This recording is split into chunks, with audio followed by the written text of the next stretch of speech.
Tere tulemast Tartusse!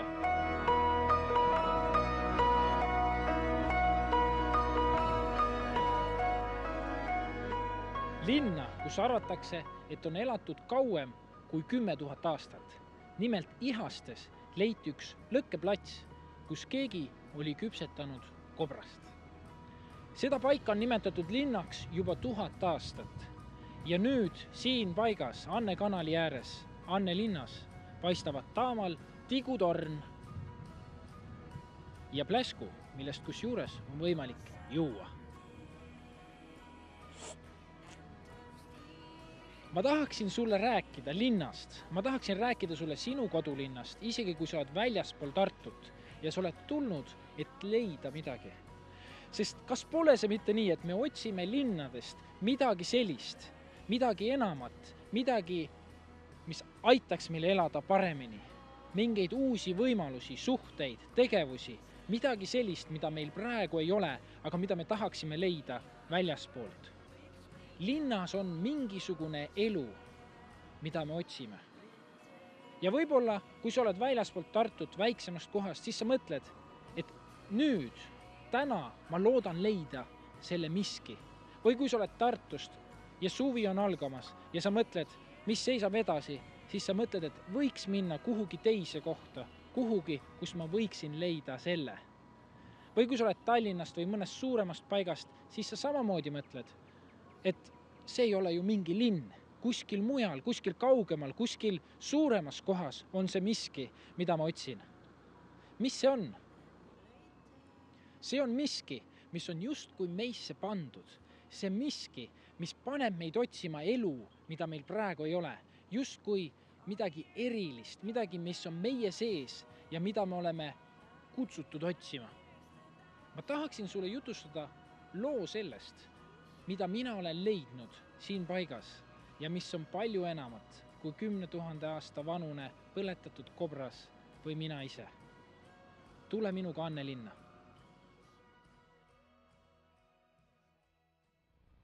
Anne linnas on elanikke palju, 1/3 Tartu linna inimestest. Siin olen ka mina veetnud oma esimesed kooliaastad ja abieluaastad. Kuid kas pole mitte see kiik sümboolne ja mänguväljak, et tegelikult see elu, mida siin elatakse, polegi see, mida me oleme otsinud. Need on maha jäetud kohad, kiigud, mis on katki ja pingid, mis on lõhutud, või liuväljakud, mis on roostes. Depressiivsed Eesti väikelinnad, kus keldripoodides on jube kõrged hinnad, kus ringi jalutavad noored kaunid emad ja nende emad, kes pole enam kenad. Kui me oleme siin ka üles kasvanud, siis seda elu ja seda, mida me oleme otsinud linnadest, me otsime nüüd mujalt. Sellest on saanud koht, kus me sööme ja magame, aga see, mida me otsime, seda otsime mujalt. Ja võib-olla sa oled elanud sarnases korteris nagu see ja sellepärast õppinud rohkem kui teised ja pingutanud, et saada kuhugi mujale, leida tulevik, et saada eemale või pidutsenud vara hommikuni lootuses, et nii läheb paremaks. Kuid hommikul, siis kui tuled on läinud ja inimesed vaiksed, siis me ikka kogeme seda tühjust ja üksindust, mida näitavad ka need väljakud. Ma ei taha sul rõõmu ära võtta või öelda, et see ongi kõik. Aga mis siis, kui linnades ja nendes paikades, kus elame või ihkame elada, ei olegi see, mida otsime? Mis siis, kui pimedus, mida me arvasime, et linnas ei ole, ikkagi on? Ja mis siis, kui need tuled, mis me arvasime, et linnas põlevad, on hoopis kustu? Mis siis, kui linnad on kadunud ja seepärast me end sealt ei leiagi? Aga see lugu ei ole läbi. Meil ei ole vaja minna kaugele. Sest on olemas keegi, kes juba enne Tartu linna teadis täpselt, kuidas me mõtleme ja tunneme. Lähme kesklinna.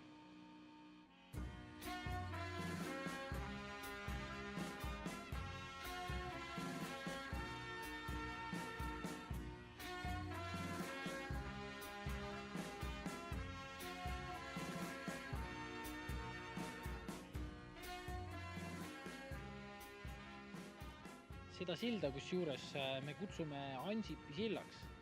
Seda seepärast, et kui Andrus Ansip oli veel Tartu linnapea, siis see ehitati ja sellest ka see A-täht. Aga me tulime siia kesklinna ja me tulime siia sellepärast, et me ei leidnud vastust sealt Anne linnast Kiige juurest, sest seal ei ole see, mida me tõeliselt otsime linnadest ja linnatuledest. Tegelikult üks mees, ja see on nüüd vanem kui Tartu linn, üks mees 2000 aastat tagasi, Johannes oli ta nimi, kirjutas sellised read raamatus Johannese evangeelium. See on ajalooline dokument ja ta alustab seda raamatut selliste sõnadega. Tõeline valgus, mis valgustab iga inimest, oli maailma tulemas. Ta oli maailmas ja maailm on tekkinud tema läbi ja maailm ei tundnud teda ära. Ta tuli omade keskele, ent omad ei võtnud teda vastu. Ja natuke aega hiljem üks teine Johannes ütleb sellised sõnad. Tema ongi see. Ja ma olen näinud ja tunnistanud, et see sama on Jumala poeg.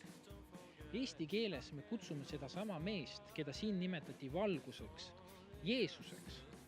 Ma ei tea, kas sa oled kunagi temast kuulnud, aga see, mis piibel räägib temast, on see, et tema ongi see, keda me tõeliselt otsime. Ja kes on tulnud selleks, et me võiksime leida selle, mida me linnadest otsime. Mõtle sellele. Jeesus ja mitte perekonna nimega Kristus, sest Kristus ise tähendabki seda, et ta on valgus, ta on päästja. Sellest räägibki see piibel. Meie tõeliselt otsime ja vajame Jumalat. Ja see on see, miks me tuleme linnadesse ja miks me tunneme ikkagi päeva lõpul või päeva algul end tühjana ja üksinda. Me vajame Jeesust, Kristust, tema ongi see. Lähme edasi. Ja Jeesus käis ringi Iisraeli rahva seas ja ta puutus kokku selliste rahvustega nagu heebrealased, roomlased, samaarlased, kreeklased. Ja kui ta käis ringi, siis ta rääkis ühte ja sama sõnumit. Ta ütles selliseid asju nagu isa armastab poega ja on andnud tema kätte kõik. Kes usub pojasse, sellel on igavene elu. Aga kes ei kuula poja sõna, see ei näe elu, vaid tema peale jääb Jumala viha. Jeesus rääkis Jumalast kui isast ja endast kui Jumala pojast. Ja ta ütles seda, et kui sina ei usu sellesse, et Jumal on minule andnud need kõik, siis sa ei näe seda elu, sa ei näe seda, mida sa otsid. See, mis sa teed oma elus, see on tühine ja lõpuks sul ei ole mitte midagi. Jeesus ütles, et ta on tulnud Jumala juurest, et me võiksime leida elu. Samamoodi ta ütles ka teisi asju, ta ütles selliseid asju nagu minu isa tegutseb tänini ja ka mina tegutsen. See tähendab seda, et Jumal on aktiivne. Jumal on seotud inimese eluga, ta tahab teha asju inimese elus ja sellepärast Jeesus ütleski, et ma teen neid asju. Ma käin ringi, ma räägin inimestega, ma söön inimestega, ma teen inimesi terveks. Ma annan pimedale nägemise, haige teen terveks, õnnetu teen rõõmsaks. Jeesus tegi imesid, sellepärast, et Jumal tegutses selle hetkeni. Jumal tegutses läbi Jeesuse ja Jeesus tahtis, et inimesed seda teaksid. Natuke aega hiljem ta ütleb ka sellise asja. Mina tunnen teda, sest ma olen tulnud tema juurest ja tema on mul äkitanud. Jeesus korduvalt ütles ühte sama asja uuesti ja uuesti üle. Ta ütles, et Jumal ise tahab, et inimene leiaks selle Jumala uuesti üles. Ta tahab, et tekiks see suhe Jumalaga. Ja viimaks ta ütles ka sellise asja. Mina olen maailma valgus. Kes järgneb mulle, ei käi pimeduses, vaid tal on eluvalgus. Jeesus sisuliselt ütleb seda, et inimesed käivad pimeduses. Me olemegi kadunud, me otsimegi sellepärast neid asju. Linnad ongi kadunud sellepärast, et linnades valitseb pimedus. Aga kes järgneb Jeesusele? Sellel on igavene elu. Tal on elu, mida inimene otsib. Ja see on see, mida Jeesus kuulutas. Sest Jeesus ise oligi Kristus, maailma valgus. Päris vägev. Nüüd ma usun, et sinu ees seisab üks sinu elu kõige olulisemaid otsuseid. Ma ei tea, milline on sinu suhe Jumalaga, aga võib-olla ta ei ole sinu isa. Sa ei ole kunagi näinud Jumalat kui isa, kes on tulnud ja tegutsenud sinu elus ja tahab, et sa leiaksid selle igavese tõelise elu, selle rõõmu. Jeesuse kuuljad said rõõmsaks, linnad hakkasid muutuma.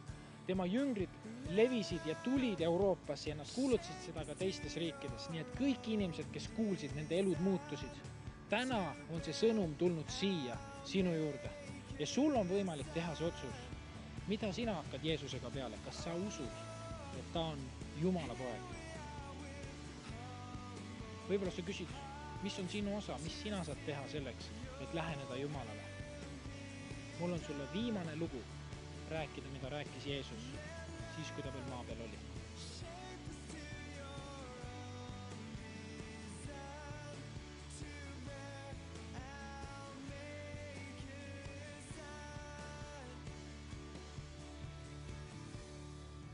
Kord, kui Jeesuse ümber oli palju rahvast, siis ta jutustas neile ühe loo, mis on saanud tuntuks kui kadunud poegade lugu. Kusjuures igas loos, mis Jeesus jutustas, oli üks tegelane Jumal ja teised tegelased, tavalised inimesed nagu sina ja mina. See lugu algas nõnda, et oli 2 poega, noorem ja vanem poeg. Noorem poeg tahtis isa juurest ära. Noorem läks isa juurde ja ütles, et ma tahan kätte saada oma osa varandusest, ma tahan kätte saada oma päranduse ja ma tahan minna kaugemale maale. Ma tahan elada paremini, ma tahan elada õnnelikumalt, ma tahan sinu juurest ära. Ja kuigi isa oleks võinud selle peale solvuda, ta oleks võinud keelduda, ta oleks võinud teha midagi muud, ta siiski andis oma nooremale pojale varanduse kätte, kuigi see tähendas tollel ajal seda, et noorem poeg sisuliselt tahtis, et ta isa oleks surnud ja tema saaks selle varal elada. Paari päeva pärast läks noorem poeg võõrale maale reisima ja ta kulutas ära selle raha, mis tal oli. Ta elas nii, nagu tahtis, lõi selle laiaks, ta pidutses, ta tegi neid asju, mis pakkusid talle rõõmu ja naudingut. Kuni ühel päeval ta leidis ennast sarnases kohas nagu meie täna Annelinna korterite vahel. Ta oli sigade ees. Ta oli nii suures näljas, et ta oli läinud sigade juurde ja tahtis süüa sigade toitu, aga isegi sead ei andnud talle süüa. Ta tundis ennast täiesti üksinda, mahajäetuna, alandatuna. Ta teadis, et see, mis ta oli otsinud, ta ei olnud seda leidnud. Ta teadis, et see tee oli ummik, tupik. Ja ta mõtles, mis ta teeb. Ta tahtis elada. Ta tahtis leida siiski kas või elu otsa üles. Ja ta mõtles, et ma lähen isa juurde, ma lähen tagasi isa juurde. Ja kuigi ma ei ole enam väärt, et tema pojaks hüütaks ja ma olen pattu teinud tema ja taeva vastu, ma palun, et ta võtaks mu vastu kui töölise, et siis ma saan süüa. Ja ta läks. Ta ei teadnud, mida oodata. Aga mis juhtus oli see, et isa seisab ja ootab. Ja ta ootab teda. Ta ootab, et keegi tuleks ja ta näeb, noorem poeg tulebki. Isa ootab oma nooremat poega. Isa on kannatamatu. Ta näeb, et poeg tuleb ja ta hakkab jooksma. Ta teeb midagi sellist, mis häbistas teda ennast. Ta näitas kõigile seda, et ta armastab kõigest hoolimata oma poega, kes oli rumalalt käitunud. Ja ta jookseb ja ta embab teda, ta puudutab teda, ta teeb midagi sellist, mida räpasele inimesele ei peaks tegema ja ta annab talle suud. Ta teeb midagi sellist, et inimesed, kui nad kuulevad seda, nad mõtlevad, et miks ta teeb midagi nii räpasega, miks ta samastub ennast sellise inimesega, kes on tema vastu nii palju eksinud. See isa oli Jumal, kui Jeesus temast rääkis.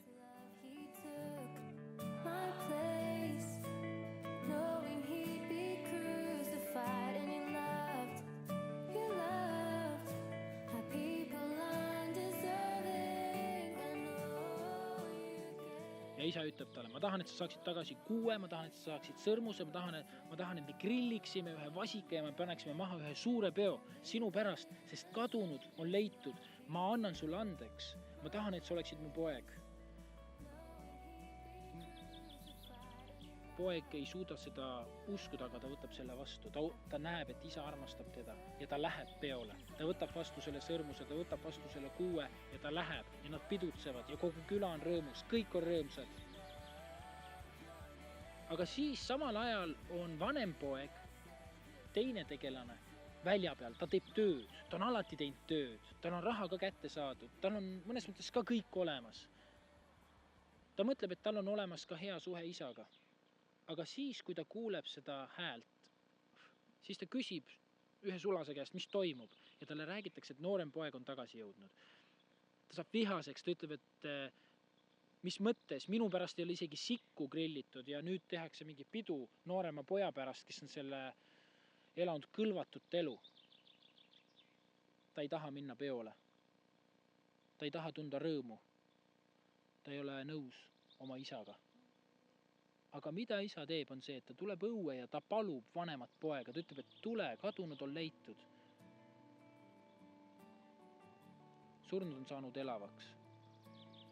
Meil on tarvis pidutseda. Jeesuse kuulajaskonnas oli 2 sorti inimesi. Inimesed, kes arvasid, et neil on kõik korras. Nad on teinud häid tegusid ja kui nad teevad, nad saavad põhimõtteliselt taevasse, nad on Jumalale meelepärased. Neil ei ole põhjust halvasti tunda. Neil ei ole põhjust öelda, et nad vajaksid armu. Ja teised kuulajad, kes olid räpased, inimesed, kes teadsid, et nad on pattu teinud, eksinud, teinud haiget teistele, valetanud, tapnud, varastanud, mida iganes. Ja need inimesed olid nooremad pojad. Kes oled sina selles loos?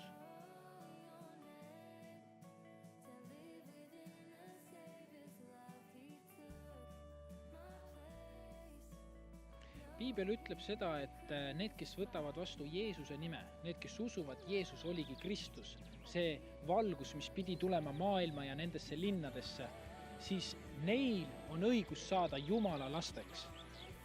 Sinul ja minul on täna võimalik tunnistada ennast Jumala lapseks. Jumal võib olla sinu isa ja seda tänu Jeesusele, sest Jeesus tuli maailma, ta oli siin, ta rääkis, et ta sellepärast tuligi, ta tuli, et otsida kadunud, sind ja mind, ükskõik, kas oled vanem või noorem poeg, ükskõik millist elu sa oled elanud, kas jube head või jube halba, see ei loe, loeb see, mida sa usud, loeb see, kas sa usud, et Jeesus on Messias, kas sa usud seda, et Jeesus ongi Jumal, et sinu eest on kõik tehtud juba ja sinu elu võib olla lihtsalt vastus. Täna on see päev, mil sina saad otsustada seda, mida sa usud. Kui sina usud seda, et Jumal sind tõesti armastab ja ta on andeks andnud kõik su vead ja eksimused sulle andeks ja ta tahab lihtsalt olla sinuga suhtes kui isa oma lapsega, siis sa saad täna teha selle otsuse, et sa käid oma elu teistmoodi.